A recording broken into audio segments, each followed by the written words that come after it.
E aí pessoal, professor Fernando Trevisol aqui, vamos a mais uma aula de física e hoje a gente vai dar andamento à parte 2 do assunto, né? Trabalho e potencial elétrico. Primeira coisa que a gente tem que fazer aqui é lembrar das aulas passadas. Lembrar que nas aulas passadas nós aprendemos sobre energia potencial elétrica, lembram disso? A gente tem que lembrar desses dois conceitos e, claro, das equações que esses dois conceitos nos trazem e também do potencial elétrico, né? Potencial elétrico simbolizado pela letra V, tá? Então, precisamos lembrar das aulas passadas. Outra coisa que a gente precisa lembrar é de uma coisa que a gente aprendeu lá no primeiro ano, tá? O que a gente aprendeu no primeiro ano? Que o trabalho realizado sobre um objeto, sobre um corpo, é igual à força que foi submetido a esse corpo, vezes o deslocamento que ele se moveu, que o corpo se moveu, tá? Então, vejam só, a gente tem aqui um sistema de duas partículas carregadas positivamente. Essas duas partículas estão fixas, tá? De repente, eu libero essa partícula Qzinho aqui, para que ela possa ser repelida pela partícula Qzão, né? Possa se deslocar por repulsão. Então, eu liberei, ela se deslocou por repulsão e prendi de novo ali no ponto P, tá? Ela está agora fixa de novo no ponto B. Beleza? E aí, o que aconteceu? Ela se deslocou uma determinada distância, uma distância D, não é isso? Ou seja, quem fez essa partícula se deslocar? A força elétrica. Então, olha só, temos forças aqui, força. E ela se deslocou uma dada distância, Ou seja, a força elétrica também produz trabalho sobre um corpo, né? Um corpo carregado, é claro, mas produz trabalho, beleza? E como que a gente pode calcular isso como o conhecimento que a gente adquiriu até agora de energia potencial elétrica e de potencial elétrico? Com duas equações. Essa equação aqui é a primeira que a gente vai aprender hoje, Esse W quer dizer trabalho e esse Ezinho quer dizer força elétrica. Então, o trabalho da força elétrica é igual ao negativo da variação da energia potencial elétrica. O que quer dizer isso? Quer dizer o seguinte: quando esse corpo aqui, quando essa partícula Qzinho estava aqui no ponto A, tinha uma certa energia potencial elétrica, né? Porque eles estavam a uma distância dA. Não é isso? Estava essa distância aqui, né? Essa distância aqui. Então, tinha uma certa energia potencial elétrica. Depois que essa partícula carregada Qzinho foi repelida do ponto A até o ponto B, nós vamos ter outra energia potencial elétrica, uma energia potencial elétrica B. Tá? Então, ela tinha uma energia potencial elétrica inicial nesse ponto aqui, uma energia potencial elétrica inicial, e uma energia potencial elétrica final nesse ponto aqui. Beleza? Uma energia potencial elétrica final. Então, se eu calculo aqui a variação dessa energia, ou seja, a energia potencial elétrica final menos a energia potencial elétrica inicial, e multiplicando o resultado que der isso por menos, eu encontro o trabalho realizado pela força elétrica. Beleza? A gente vai fazer um exemplo mais adiante e vocês vão entender melhor o que eu estou falando. De repente, só falando aqui sem números fica um pouco complicado, mas eu vou dar um exemplo para vocês com isso, tá? A outra equação que eu quero mostrar para vocês é essa aqui, que também deve calcular o trabalho. Como que a gente pode fazer isso?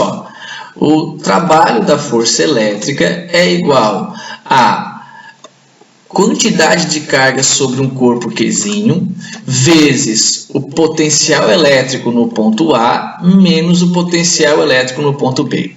Ou seja, se eu sei o valor dessa carga Qzinho aqui, se eu sei o potencial elétrico no ponto A e também sei o potencial elétrico no ponto B, aplico aqui na equação e encontro o valor do trabalho realizado pela força elétrica. Beleza? Uma coisa muito importante sobre essa última equação é o seguinte, que isso aqui que está dentro do parênteses VA menos VB é conhecido como DDP, diferença de potencial, tá? Tem gente que chama de DDP, tem gente que chama de diferença de potencial e tem gente que chama de tensão, tá? Essa tensão é o que o pessoal da área da elétrica e da eletrônica afirma que produz o movimento das partículas, tá? Por exemplo, quando as partículas se movimentam num fio de cobre, né, da nossa rede de luz, né? Quem produz esse movimento é a DDP, essa diferença de potencial, tá? Essa tensão é essa diferença de potencial, é isso aqui que está dentro do parênteses. VA, potencial A, menos o potencial B. Então, precisa ter uma diferença de potencial para ver esse movimento de corpos elétricos, né? De partículas livres eletricamente carregadas. Beleza? Seguindo, vamos a um exemplo como eu falei para vocês. Então tá, temos aqui o primeiro exemplo. Dois corpos, Qzão e Qzinho, estão carregados eletricamente. Qzão igual a 2,4 vezes 10 na menos 6 coulomb e Qzinho igual a 1,2 vezes 10 na menos 6 coulomb. A partícula Qzão está fixa em um ponto no espaço. Determine o trabalho da força elétrica realizada sobre a partícula Qzinho quando essa se move espontaneamente do ponto A ao ponto B. Dados que o ponto A e B estão respectivamente a 0,3 metros e 0,6 metros de distância da partícula Qzão. O que ele quis dizer com tudo isso? Vamos fazer um desenho. Temos uma partícula Qzão, tá? Inicialmente temos uma partícula Qzinho no ponto A e depois ela é liberada e ela é repelida até o ponto B. Depois ela é fixa de novo nesse ponto aqui. A gente sabe a distância entre o ponto a partícula Qzão e o ponto A, a partícula Qzão e o ponto B. Foi dada aqui pelo enunciado da questão. Pegamos todos os dados. Sabemos que Qzão, o valor de Qzão, sabemos o valor de Qzinho, a distância de Q até o ponto A, a distância de Q até o ponto B e queremos saber qual é o valor do trabalho realizado pela força elétrica. Então, o que a gente vai usar aqui é essa equação que eu falei para vocês no slide anterior. Tá, o que a gente vai fazer agora? Vamos abrir essa variação da energia potencial elétrica aqui, tá? Tomem cuidado, tá? Isso aqui, ó, não é campo elétrico, tá? É a energia potencial elétrica. Até para deixar mais claro aqui, ó, vamos botar aqui, ó, que a gente sempre bota, ó, um índice, né, no pé da letra P e um índice também E, para lembrar que é uma energia, variação da energia potencial elétrica. Vamos abrir essa variação, abrir aqui, tá? Como assim abrir? Botei entre parênteses, deixei um negativo aqui, né? Colocamos entre parênteses a energia potencial elétrica no ponto B, que é o final, né? Pois a carga Qzinho vai vir do ponto A e vai até o ponto B. Então, temos o ponto inicial A e o ponto B final. Então, energia potencial elétrica no ponto B, que é o final, menos energia potencial elétrica no ponto A, que é o inicial. Tá? Tudo bem?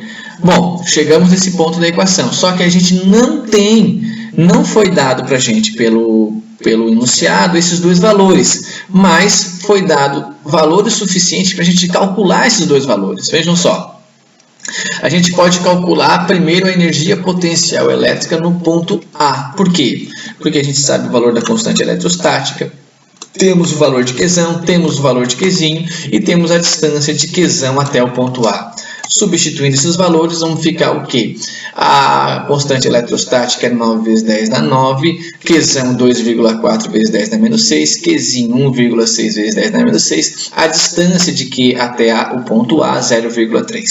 Fazendo esse cálculo, a gente encontra o valor de 86,4 vezes 10 na menos 3 Joule. Tá? Então, aqui encontramos o nosso primeiro valor, né, EPA, esse valor aqui nós encontramos, tá? Agora vamos encontrar o valor de EPEB, tá? Então, de novo, a mesma equação, só mudamos os índices. Em vez de ser índice A, agora é índice B, porque agora a distância é a distância de Qzão até o ponto B. Então, substituímos os valores, Sabemos o valor da constante, da carga Qzão, da carga Qzinho, e agora a distância entre a carga Qzão e Qzinho é 0,6. Fazendo toda essa equação aqui, encontramos o valor de 43,2 vezes 10 a menos 3 Joule. Beleza, agora temos os valores da energia potencial elétrica no ponto A e o valor da energia potencial elétrica no ponto B, quando Qzinho, a partícula Qzinho, está nesses respectivos pontos. Substituindo isso aqui na nossa equação, então, coloquei o valor que eu encontrei da energia potencial elétrica no ponto B aqui, tá? Está aqui. Depois, coloquei o valor que eu encontrei da energia potencial elétrica no ponto A aqui, beleza? Feito isso, a gente faz essa soma aqui, né? Ou seja, 43,2 vezes 10 a menos 3 menos 86,4 vezes 10 a menos 3. Tudo dentro do parênteses. Então, isso aqui vai dar menos 43,2 vezes 10 a menos 3. Beleza? Agora, o que a gente faz? Multiplica aqui, ó, esses sinais. Menos com menos dá mais. Então, o trabalho é um trabalho positivo de 43,2 vezes 10 a menos 3 Joule. Né? Vejam que um trabalho ele tem a mesma unidade da energia potencial elétrica. E isso denuncia o quê? O caráter escalar do trabalho. O trabalho também é uma grandeza escalar, tá bom? Ou seja, somar trabalho é muito mais fácil que somar uma grandeza vetorial, assim como é fácil somar a energia potencial elétrica. Quando a gente soma trabalho, não precisa pensar no sentido e na orientação, né? A gente só precisa ter o valor e somar esses valores, beleza? Então, aqui nós encontramos o resultado e calculamos o trabalho usando a primeira equação que eu mostrei para vocês. Agora eu vou dar um exemplo para a gente usar a segunda equação que eu mostrei para vocês, tá bom? Exemplo, uma partícula com carga Q igual a 2 vezes 10 na 7 cubo se desloca do ponto A ao ponto B, que se localiza numa região onde existe um campo elétrico. Durante esse deslocamento, a força elétrica realiza um trabalho de 4 vezes 10 na menos 3 Joule sobre a partícula. Determine a diferença de potencial entre os dois pontos considerados. Tá. Primeira coisa que a gente faz, entender. Então, existe aqui alguma partícula, eu vou dizer que é a nossa partícula Qzão, que está fazendo um campo elétrico em toda essa região. Tá? Porque ele falou aqui que a partícula Qzinho está submetida a um campo elétrico. Ela está numa região, então aqui nessa região que a partícula Qzinho está, tem um campo elétrico. Quem está produzindo esse campo elétrico muito forte? A partícula Qzão. Tá? E durante o deslocamento, o trabalho realizado sobre a partícula Qzinho é de 4 vezes 10 na 3 Joule. Beleza? Então, essa partícula Qzinho vai se deslocar do ponto A ao ponto B, e esse deslocamento, por conta da força elétrica, ela produz um trabalho, né? Então, a gente vai fazer o quê? Vai calcular a diferença de potencial, a DDP, ou, de outra maneira, a tensão, como a gente aprendeu nos slides anteriores.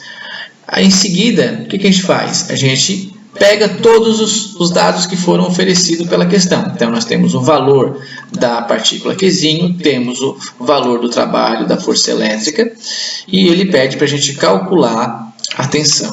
O que a gente faz?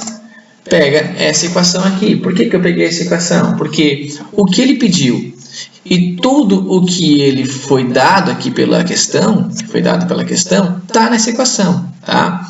Então, olha só, ele deu o valor do trabalho, deu o valor da carga Qzinho, da partícula Qzinho, e ele pediu para a gente calcular isso aqui. Não é verdade? O que a gente faz agora? Substituir os valores. Bom, o trabalho é igual a 4 vezes 10 na menos 3, igual a carga Qzinho, que é 2 vezes 10 na menos 7. O que a gente vai fazer agora? Como esse valor está multiplicando com a diferença de potencial, vamos passar para o outro lado dividindo. Então, vai ficar 4 vezes 10 na menos 3 dividido por 2 vezes 10 na menos 7. Bom, 4 dividido por 2 é igual a 2. Né? Mantemos aqui a base 10 e fazemos a soma dos expoentes. Nesse caso seria o que? É menos 3 menos 7. Porque como está dividindo, a gente diminui um do outro, beleza? Então é menos 3 menos 7, que vai ficar igual a 4, tá bom? Então, a diferença de potencial é igual a 2 vezes 10 na 4 volts, tá? Ou seja, né, a tensão, a diferença de potencial, a DDP é igual a 2 vezes 10 na 4 volt. Basicamente é dessa forma que a gente vai utilizar aquela segunda equação, beleza, galera? Agora vamos aprender sobre superfícies equipotenciais. Tá. Vamos entender o seguinte primeiro. Nós temos aqui, ó, uma partícula esférica carregada com, vamos dizer que ela tem uma carga positiva. Vocês têm que concordar comigo o seguinte, né? Que a 1 metro, vamos supor assim, ó, a 1 metro dessa carga vai ter um potencial elétrico.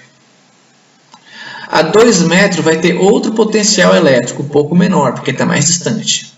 A 3 metros, outro potencial elétrico, porque está mais distante. Tá?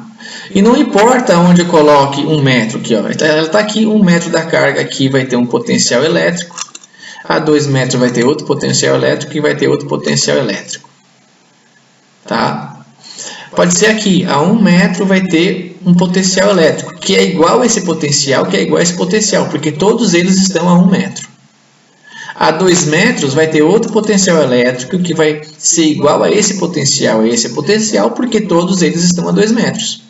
A 3 metros vai ter outro potencial elétrico, ainda menor, mas que vai ser igual a esse potencial elétrico e igual a esse potencial elétrico, porque todos eles estão a 3 metros dessa partícula carregada. Bom, feito isso, nós já podemos entender que existe aqui, ó, superfícies equipotenciais, superfícies das quais têm o mesmo potencial elétrico, porque estão à mesma distância. Como assim? Deixa eu agora mudar aqui para vocês o nosso desenho. Então, nós temos aqui uma superfície, ó. Essa superfície, vamos dizer que essa superfície está a 1 metro da nossa partícula carregada, tá? Entenda essa superfície como se fosse uma casca esférica transparente. E toda essa casca está a 1 metro da nossa partícula. Então, em qualquer ponto dessa casca, vai ter o mesmo valor de potencial elétrico, porque qualquer ponto dessa carga está a 1 metro da partícula, beleza? E aí, eu posso fazer outra casca, mudar uma segunda casca a 2 metros da partícula. Então, a qualquer ponto dessa segunda casca aqui esférica, ó, dessa segunda superfície esférica, em qualquer ponto vai ter o mesmo potencial elétrico, claro, diferente do potencial elétrico da primeira superfície. Vai ser um potencial elétrico um pouquinho menor. Mas em qualquer ponto dessa superfície vai ter o mesmo potencial elétrico, diferente daquele da primeira superfície. Se eu faço uma terceira superfície equipotencial, então nós vamos ter um potencial elétrico um pouco menor que a segunda e a primeira superfície, mas em qualquer ponto dessa superfície, dessa terceira superfície, vai ter o mesmo valor de potencial elétrico. Eu acho que vocês já entenderam a ideia. Se eu coloco agora uma quarta superfície, em qualquer ponto dessa superfície vai ter o mesmo potencial elétrico, só que menor que o potencial elétrico da terceira superfície, que é menor que o potencial elétrico da segunda superfície, que é menor que o potencial elétrico da primeira superfície. Beleza? Então, nós temos superfícies equipotencial. De igual, potencial de potências iguais, tá? Então, em toda essa superfície aqui, toda essa superfície da quarta superfície vai ter o mesmo potencial, por isso, superfícies equipotenciais. Agora, pensamos o seguinte, nós temos aqui 4 partículas carregadas, e essas 4 partículas carregadas positivamente estão sobre a primeira superfície, beleza? Ou seja, vamos dizer que todas essas partículas têm a mesma quantidade de carga. Então, se elas estão sobre a mesma superfície, elas estão submetidas ao mesmo potencial elétrico. Beleza? Por exemplo, se essa carga aqui tivesse sobre a superfície 4, ela teria, agora, nesse momento, né, um potencial elétrico diferente das outras 3. Tudo bem? Agora, olha só. Deixa eu apagar ali. Eu posso agora dar nome a todas essas superfícies, né? Eu vou dizer o seguinte, que a superfície 1, que eu fiz aqui, tem 1 volt de potência, de potencial elétrico. A superfície 2 tem 2 volts de potencial elétrico, 3 volts de potencial elétrico, 4 volts de potencial elétrico. Também vou afirmar que cada carga dessa aqui, ó, cada partícula está carregada com 1 coulomb de carga. Tá? Tudo bem? Então, olha só. Vamos movimentar a primeira carga. A primeira carga saiu da primeira superfície e foi até a quarta. Tá? Então, olha só. Ele saiu de uma superfície que tinha 1 volt e foi para uma superfície que tinha 4 volts. Beleza? Então, se eu fizer aqui, ó, vamos dizer que aqui é a superfície A, tá? E aqui é a superfície B. Então, vai ser A1, que é VA menos VB. Então, vai ser 1 menos 4. 1 menos 4 igual a menos 3. Menos 3 vezes 1 coulomb, que é a carga, vai ficar menos 3 joule. Tá?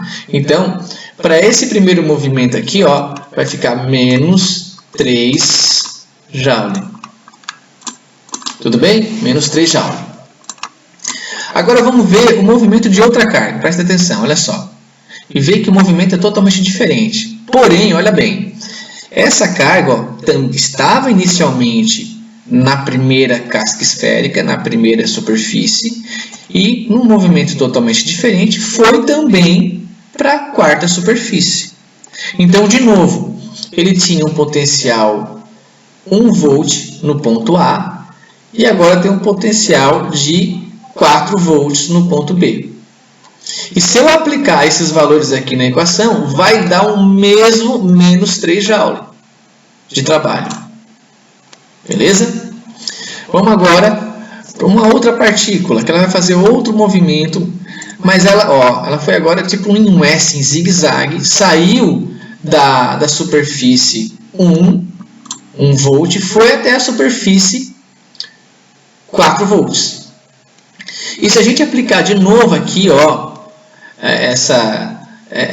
esses valores nessa equação, a gente vai ver de novo que vai dar menos 3 joule. O que eu quero dizer com isso? Não importa a trajetória, vejam que todas elas fizeram trajetórias diferentes. Ó. A primeira foi em linha reta, a segunda foi em uma espiral e chegou até a quarta superfície. A terceira foi da primeira superfície também até a quarta superfície em zigue-zague. Mas o trabalho foi o mesmo. Por quê? Porque cada uma delas saíram da mesma superfície equipotencial e foram para a quarta superfície equipotencial. Todas elas saíram da primeira e foram para a quarta, e todas elas têm 1 coulomb de carga. Ou seja, o trabalho realizado por uma força elétrica é independente da trajetória que a carga descreve, beleza? Então, o trabalho realizado da carga elétrica não depende da trajetória, depende o quê? Da posição inicial e da posição final. Só isso. E por isso que a força elétrica é chamada de uma força conservativa, porque as forças conservativas, elas são forças que o trabalho realizado não depende da trajetória. Agora vamos ver aqui a nossa última carga que está aqui. Ó. Olha o que ela vai fazer. Ela vai se movimentar e voltar para o mesmo lugar, para a mesma superfície equipotencial. Beleza? O que aconteceu aqui? Ela saiu da superfície equipotencial 1 e voltou para a superfície equipotencial 1, que tem 1 volt. 1 volt. Aí, o que a gente vai fazer? A gente substituir aqui, ó, no ponto inicial era 1 volt, no ponto final era 1 volt, vai ficar aqui, ó, 1 menos 1, né? Porque o início e final é o mesmo valor. 1 menos 1 igual a 0, vezes o 1 igual a 0. Ou seja, quando nós temos um movimento em um arranjo elétrico, né? Dentro de um campo elétrico, que a partícula se movimentou em qualquer tipo de trajetória, mas voltou para o mesmo ponto, para a mesma superfície equipotencial onde ela estava, o trabalho realizado pela força elétrica é igual a 0. Beleza? Isso também é outra característica de uma força conservativa, tá? Que um trabalho quando uma partícula ela executa um deslocamento, mas volta para o mesmo ponto que ela estava, o trabalho da força conservativa é igual a 0. Beleza, galera? Então vamos a um exemplo. Considere superfícies equipotenciais abaixo, S1, S2, S3, com seus respectivos potenciais elétricos indicados, e determine o trabalho realizado pela força elétrica que atua em uma carga de 2 coulomb, quando ela se desloca do ponto A ao ponto E, percorrendo a trajetória indicada. Tá, então olha só, nós temos aqui, ó, uma superfície equipotencial S3, uma superfície equipotencial S2 e uma superfície equipotencial S1. A partícula inicialmente estava aqui no ponto A. Do ponto A ela foi para o ponto B, que foi para o ponto C, que foi para o ponto D, que foi para o ponto E. E aqui ela terminou a sua viagem. Beleza? O que ele pede? Determine o trabalho realizado pela força elétrica. Primeiramente, o que a gente faz? Pega todos os dados. Sabemos que em VA é 10 volts, está aqui. Em VE é menos 10 volts. Tá? Sabemos também que Q é igual a 2 coulomb e ele quer saber o valor do trabalho da força elétrica. Tá? Por que eu só peguei VA e VB?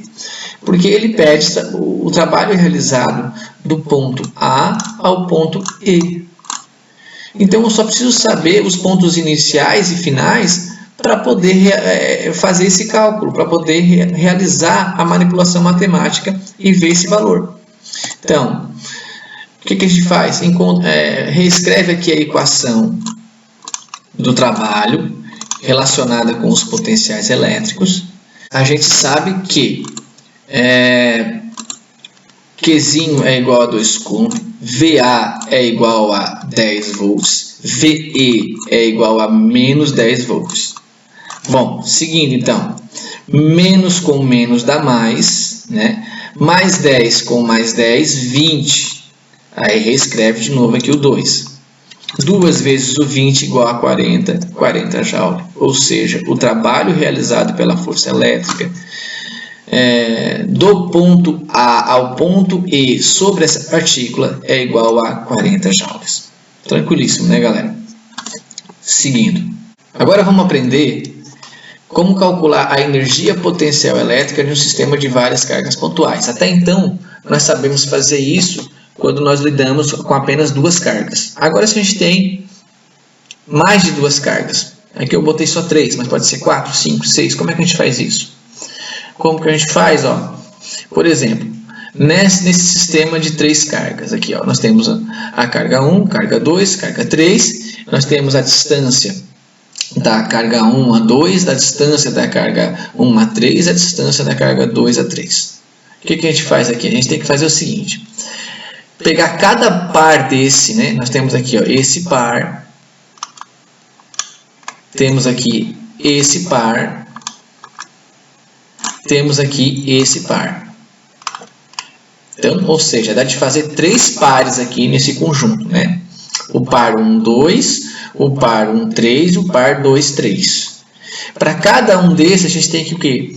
Calcular a energia potencial elétrica do par 1, 2, calcular a energia potencial elétrica do par 1, 3 e a energia potencial elétrica do par 2, 3. e somar esses três valores de energia potencial elétrica, e então a gente encontra o valor da energia potencial elétrica do sistema dessas três partículas.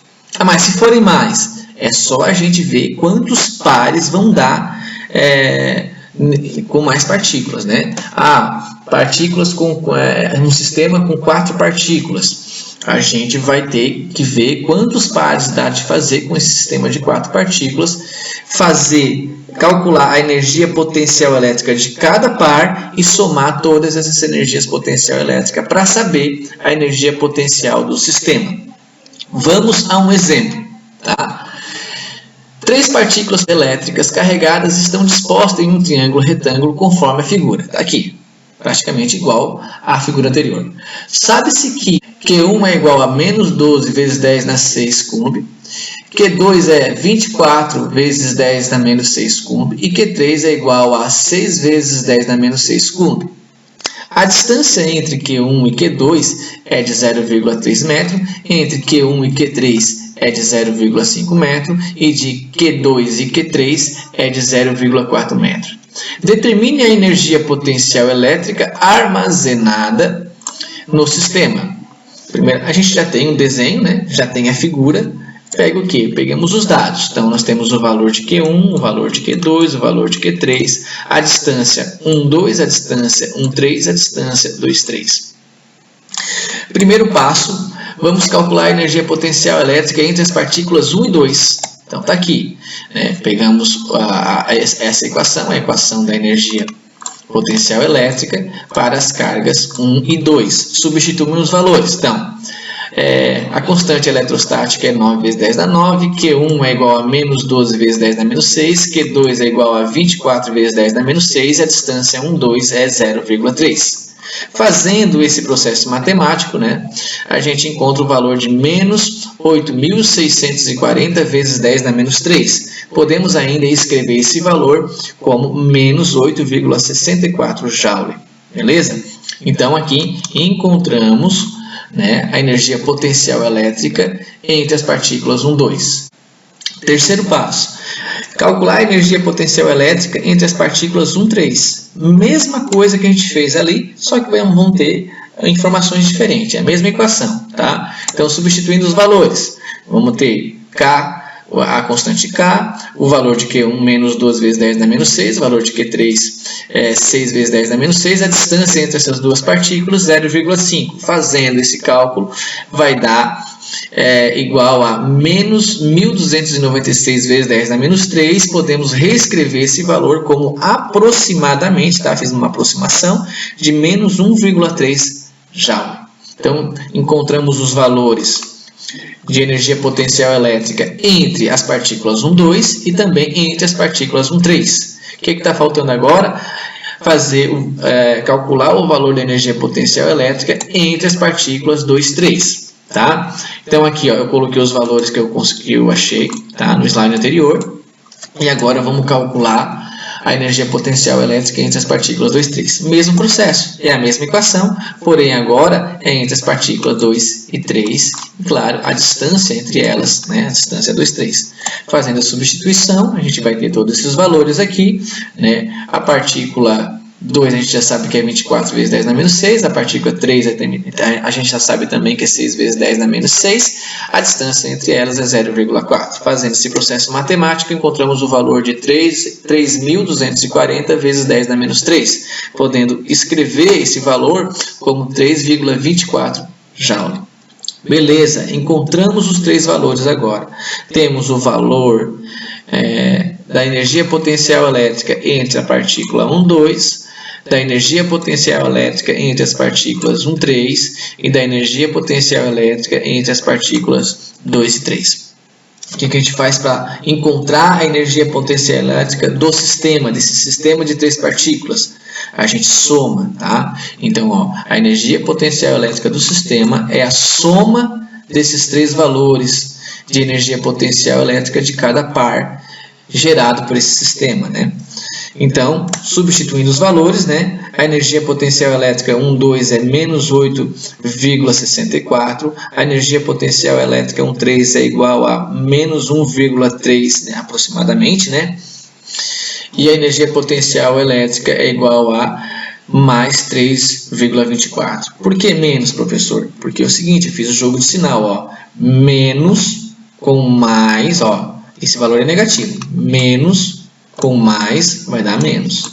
Mesma coisa aqui, ó. Valor negativo. Menos com mais vai dar menos. Agora aqui não, ó. Mais com mais vai ficar mais. Entenderam? Agora fazemos essa matemática aqui que é muito simples, né? É só fazer menos 8,64 menos 1,3 mais 3,24. Pode fazer na mão, pode fazer na calculadora. Encontramos um valor de 6,7 Joule negativo. Ou seja, a energia potencial elétrica do sistema, desse sistema aqui de 3 partículas, é igual a 6,7 Joule negativo. Beleza, galera? Pessoal, valeu, até mais uma. Muito obrigado por ter assistido essa aula. Fui!